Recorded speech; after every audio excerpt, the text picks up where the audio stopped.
12월 8일 오늘의 말씀은 사사기 19장 11절에서 21절입니다. 그들이 여부스에 가까이 갔을 때에 해가 지려 하는지라 종이 주인에게 이르되 청하건대 우리가 돌이켜 여부스 사람의 이 성읍에 들어가서 유숙하십시다 하니 주인이 그에게 이르되 우리가 돌이켜 이스라엘 자손에게 속하지 아니한 이방 사람의 성읍으로 들어갈 것이 아니니 기브아로 나아가리라 하고 또 그 종에게 이르되 우리가 기브아나 라마 중 한 곳에 가서 거기서 유숙하자 하고 모두 앞으로 나아가더니 베냐민에 속한 기브아에 가까이 이르러 해가 진지라.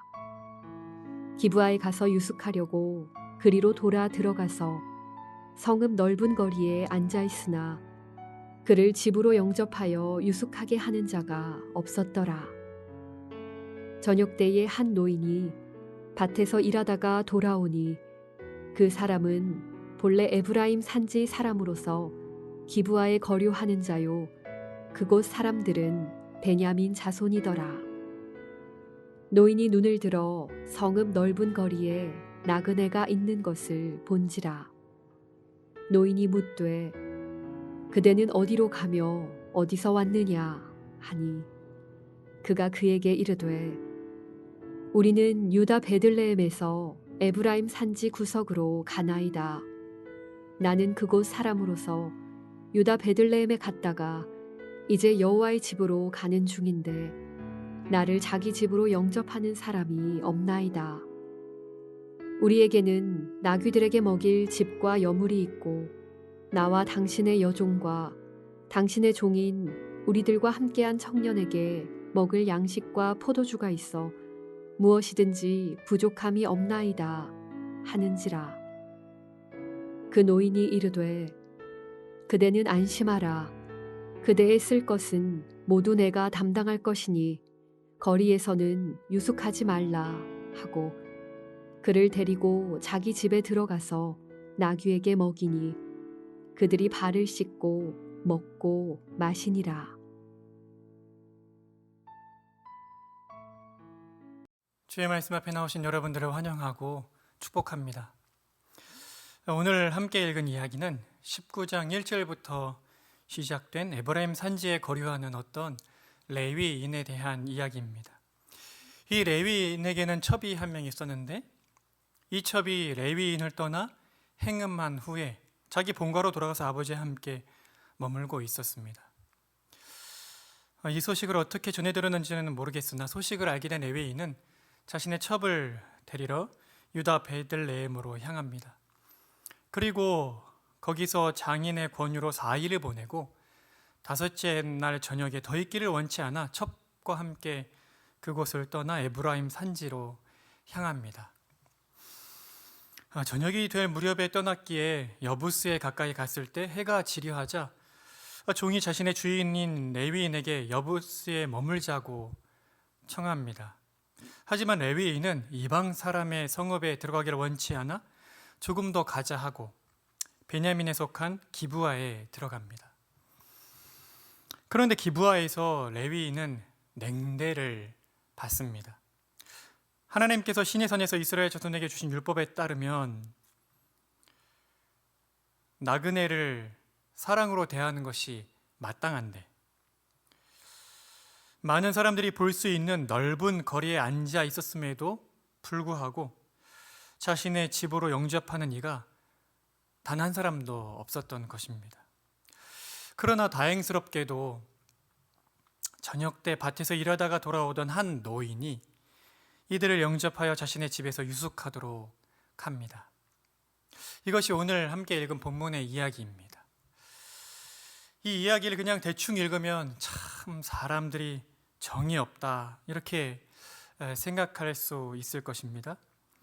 그러나 베냐민 지파에 속한 기브아라는 지역 그리고 수많은 사람들이 볼 수 있는 넓은 거리에 나그네의 무리가 있는 것을 보고도 아무도 말을 걸거나 자신의 집으로 안내하지 않은 것은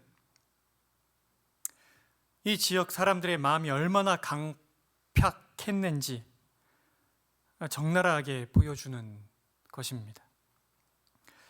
앞에서도 잠시 언급했지만 신명기 10장 15절부터 19절에 좀 더 자세히 보면 이렇게 기록되어 있습니다. 여호와께서 오직 내 조상들을 기뻐하시고 그들을 사랑하사 그들의 후손인 너희를 만민 중에서 택하셨음이 오늘과 같으니라. 그러므로 너희는 마음에 할례를 행하고 다시는 목을 곧게 하지 말라. 너희 하나님 여호와는 신 가운데 신이시며 주 가운데 주시요 크고 능하시며 두려우신 하나님이시라. 사람을 외모로 보지 아니하시며 뇌물을 받지 아니하시고 고아와 과부를 위하여 정의를 행하시며 나그네를 사랑하여 그에게 떡과 옷을 주시나니 너희는 나그네를 사랑하라.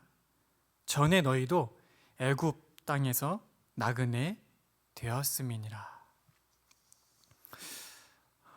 이 신명기 말씀은 하나님께서 모세를 통해 가나안 땅에 정착하게 될 이스라엘 백성들에게 하신 말씀입니다.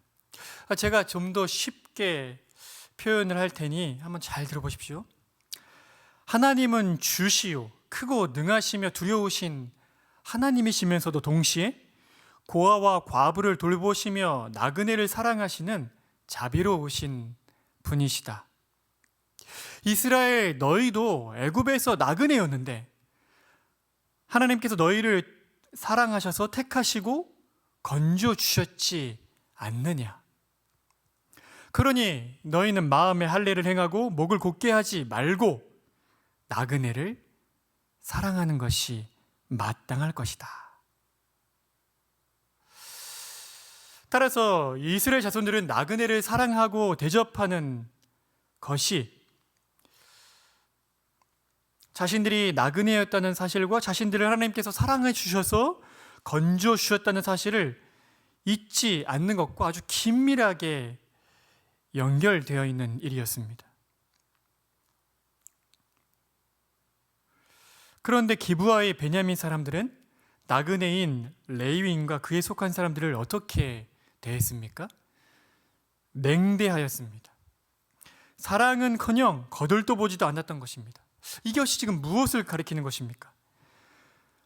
이 기브아에 있던 베냐민 사람들이 하나님의 율법을 새카맣게 잊었다는 것이고 자신들의 선조들이 애굽에서 나와 나그네였다는 사실도 여호와 하나님께서 그 선조들에게 은혜를 베푸셨다는 사실도 모두 망각하고 있다는 것입니다.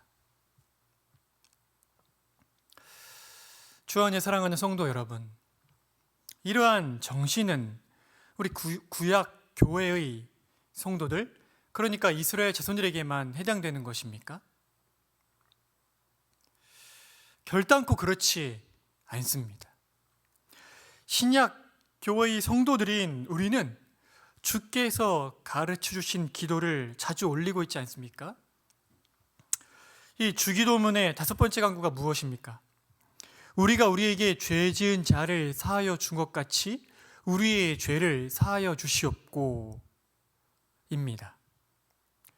이 간구는 하나님, 제가 지금 저에게 죄 지은 사람들을 용서해 주고 있으니까 하나님도 저의 죄를 용서해 주시기를 원합니다 라는 간구가 아니고, 하나님, 저는 하나님께로부터 어떠한 용서를 받았는지 도무지 합당하지 않은 그 무한한 죄에 대한 용서를 받았음을 제가 알고 있습니다. 제가 그 은혜를 알고 있기에 저도 지금 제가 마땅히 해야 할 합당한 바인 저에게 잘못한 사람들을 용서하며 살고 있으니, 그 제가 받은 은혜가 무엇인지를 잊지 않고 살고 있으니 저의 죄를 계속해서 용서해 주시고 그 자비와 긍휼, 그 큰 사랑을 끊임없이 베풀어 주십시오 라고 간구하는 것입니다. 그러므로 만일 우리가 우리의 일상 속에서 만나는 우리의 이웃들, 가깝게는 나의 가족, 그리고 나의 친구, 나의 직장 동료, 선후배들, 그런 이웃들에게 자비와 긍휼의 마음이 없다면, 자비와 긍휼을 베푸는 삶을 살고 있지 않다면 우리는 우리가 어떠한 죄와 비참함에서 건진받았는지, 우리가 어떤 비참함에서 구원받았는지를 망각하며 살고 있는 것이 분명한 것입니다. 하나님의 말씀이 우리에게 제시하는 선명한 기준에 우리 자신을 비춰봐야 합니다. 아주 가깝게는 나의 자녀에게든지 내 가족에게든지 나를 제외한 타인을 향한 자비와 긍휼의 마음, 이 부드럽고 따뜻한 말과 행동이 나의 일상 속에 없다면 하나님께 받은 은혜를, 그 은혜가 어떤 은혜인지를 망각하고 살고 있다는 것을 내 스스로가 입증하고 있는 것입니다. 사랑하는 성도 여러분, 주 앞에 무릎으로 나아가 회개함으로 속히 돌이키셔야 합니다. 모세의 외침처럼 마음의 할례를 행하고 목을 곧게 해서는 안 될 것입니다. 어미로우신 하나님의 무서운 책망이 뒤따를 것이 분명하기 때문입니다. 그래서 오늘의 암구호는 이것입니다. 예수 그리스도의 보혈로 내 심령을 적셔 주사 굳은 마음을 부드러운 마음이 되게 하소서. 오늘은 이것을 위해 함께 기도해야 할 것입니다. 우리 주 예수 그리스도의 구속의 은혜를, 속죄의 공로를 나에게 덧입혀 주셔서 나의 탁탁해져 버린 마음, 하나님의 은혜를 망각하고 있는 이 굳은 마음을 부드럽게 해주시고, 오늘 하루를 살아가면서 나의 일상 속에 만나는 수많은 사람들에게 하나님이 나에게 베푸신 그 자비와 긍휼을 동일하게 베푸는 하나님 나라의 백성다운 삶을 살게 해주십시오. 우리 모두에게 은혜로 촉촉하게 적셔진 마음을 주십시오. 이것을 오늘 기도해야 할 것입니다. 우리 함께 기도하겠습니다. 자비와 긍휼이 풍성하신 하나님 아버지, 오늘 한 레위인과 그 무리들이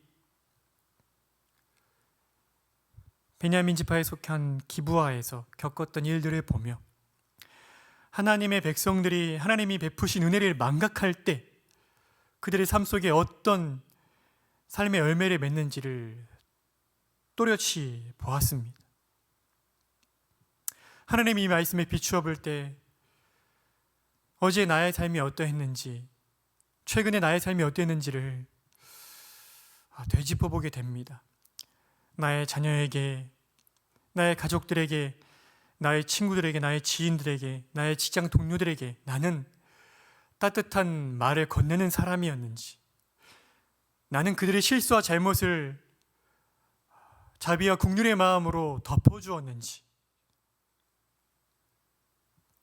하나님, 만일 굳은 마음으로 타인들에게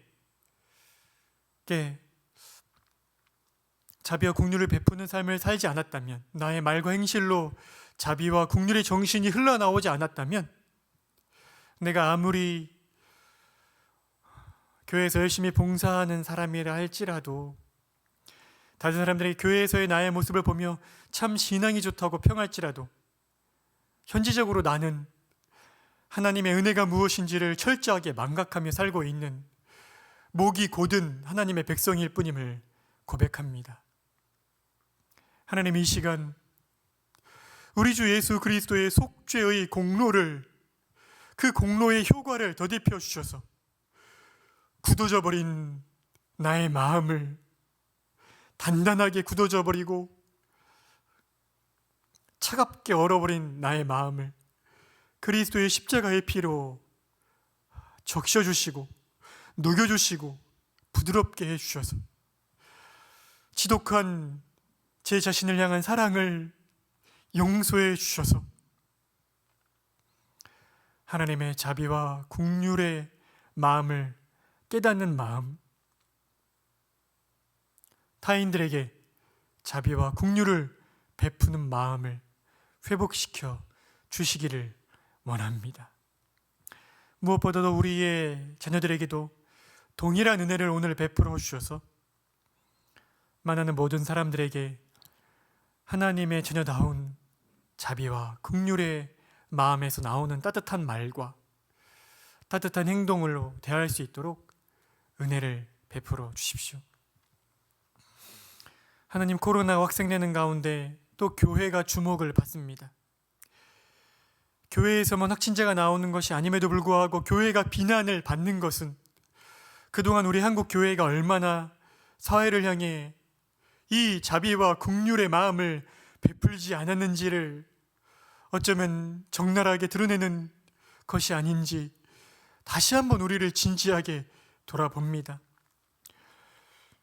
하나님, 오늘 하루 동안 우리 세대력 교회에게 은혜를 베푸시고 우리 성도들의 마음을 주의 은혜로 녹여주시고 또 우리 주국교회, 한국교회 강단마다 말씀을 통해 다시금 하나님이 우리에게 베푸신 은혜가 무엇인지를 낱낱이 깨달아 알 수 있도록 은혜를 베풀어 주셔서 이 코로나 상황 속에서 더욱더 우리를 돌아보며 자비와 긍휼을 베푸는 우리 성도들이 하나님의 사랑으로 나그네를 또 외국인 노동자들을 또 이웃들을 대하는 하나님 나라의 백성다운 삶의 태도로 나아갈 수 있도록 은혜를 베풀어 주십시오. 하나님, 오늘 하루 동안 우리 성도들을 코로나로부터 지켜주시기를 원합니다. 그리고 오늘 저녁에 수요 예배가 있는데 무엇보다도 코로나로부터 더 무서운 영적인 바이러스에서 우리를 건져주셔서 말씀 속에 하나님을 만나 뵙고 우리의 마음이 주를 향한 사랑으로 가득 차오르는 오늘 저녁 될 수 있도록 말씀을 사모하는 자리로 우리의 마음을 이끌어 주시기를 원합니다. 우리를 죄와 사망에서 건져주신 주의 그 크신 사랑과 자비와 긍휼에 감사드리며 예수 그리스도의 이름으로 기도드립니다. 아멘. 하늘에 계신 우리의 아버지여, 이름이 거룩히 여김을 받으시오며 나라가 임하시오며 뜻이 하늘에서 이루어진 것 같이 땅에서도 이루어지이다. 오늘 우리에게 일용할 양식을 주시옵고 우리가 우리에게 죄 지은 자를 사하여 준 것 같이 우리 죄를 사하여 주시옵고 우리를 시험에 들게 하지 마시옵고 다만 악에서 구하시옵소서. 나라와 권세와 영광이 아버지께 영원히 있사옵나이다. 아멘.